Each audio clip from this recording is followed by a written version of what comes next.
kids! Welcome to Teacher Beth Class TV.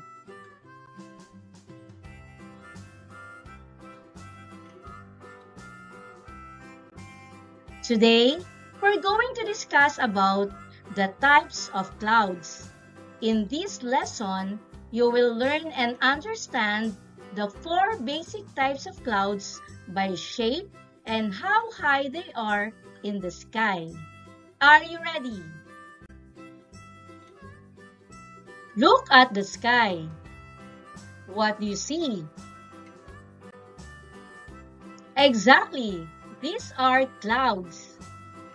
Clouds are often one of the first things we notice when we look up in the sky. But what are clouds?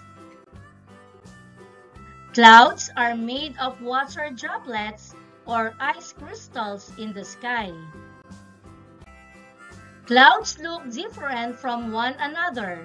Sometimes clouds are puffy and white. Sometimes they are gray or dark. Sometimes they cover the entire sky. Go outside. Look at the clouds in the sky. What shapes do you see? Clouds can be identified by shape and how high they are in the sky. Clouds can be divided into 3 groups. And these are the 3 groups of clouds. Low clouds below 6,500 feet. Mid clouds 6,500 to 20,000 feet. And the high clouds above 20,000 feet. These are the low clouds, stratus clouds and stratocumulus clouds. These are the mid clouds, altostratus clouds, altocumulus clouds, and the nimbostratus clouds. These are the high clouds, cirrus clouds, cirrocumulus cloud, and the cirrostratus cloud. And these are the vertical clouds, the cumulus clouds and the cumulonimbus clouds. Once again, these are the 3 groups of clouds: low clouds, mid clouds, and high clouds. These are the 4 basic types of clouds: cumulus clouds, cirrus clouds, stratus clouds, and nimbus clouds. Cirrus clouds. These clouds are thin, white, and feathery, found at high altitudes and predict a pleasant weather. Cirrus clouds are formed high up in the sky, so they are high-level clouds. They are usually made up of tiny water droplets or light ice crystals. However, if there are too many cirrus clouds, it indicates a change in weather soon. Cirrus clouds can be very colorful at sunrise or sunset. Cumulus clouds. These are white puffy clouds that look like puffs of cotton, relatively low in the sky of fluffy ripples. This type of cloud is what you see most often in the morning.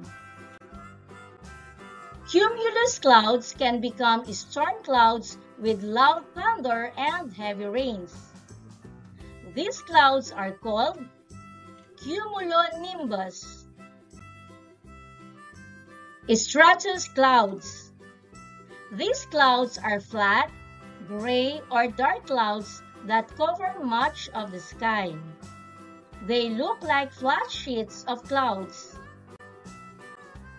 These clouds can make the sky look gloomy or foggy. If these clouds get thick enough, a light rain or drizzle may follow. Nimbus clouds. Thick clouds that have jagged lower parts are called nimbus clouds. These clouds are usually dark because of their thickness. Cumulus, nimbus, and stratus clouds are found nearer the ground. They are low-level clouds. Sometimes, stratus clouds can go nearer to the surface of the earth in the form of fog.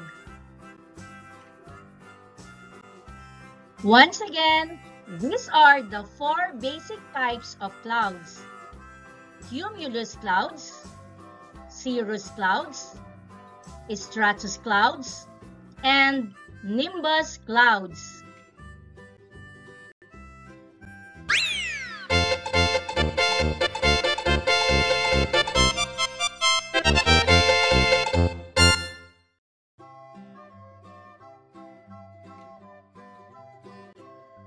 Identify the clouds shown in the picture. To actively participate in this activity, you may write your answer in the comment section. Is this cloud cumulus, cirrus, stratus, or nimbus? And the answer is nimbus.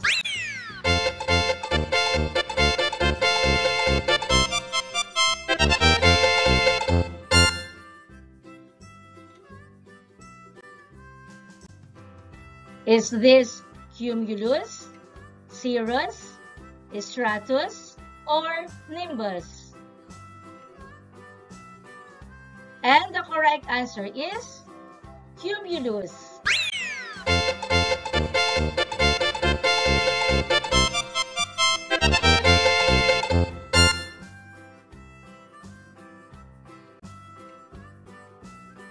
Is this cloud cumulus, cirrus, stratus, or nimbus?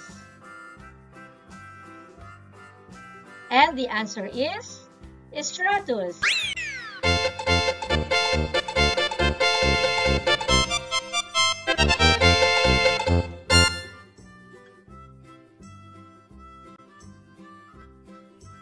Is this cloud's cumulus, cirrus, stratus, or nimbus?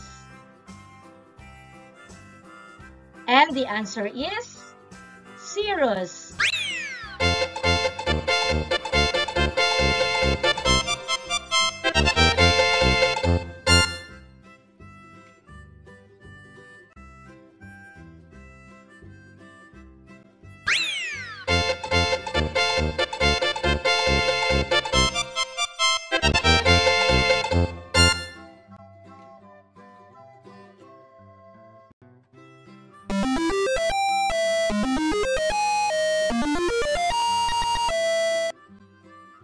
Thank you for joining me. Let's learn, play, and grow together. Teacher Beth Class TV. Subscribe, like, and share. Thank you.